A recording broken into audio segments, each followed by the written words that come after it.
ơi trời Sài Gòn, mưa như thác đổ.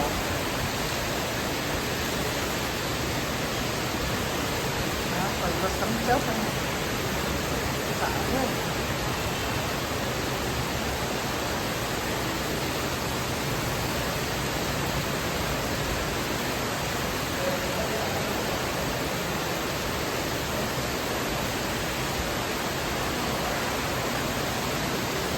Sáu giờ chiều,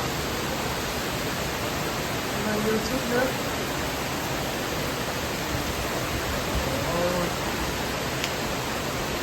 chắc cái này có bão mất rồi, không có một bóng người nào ra đường đâu.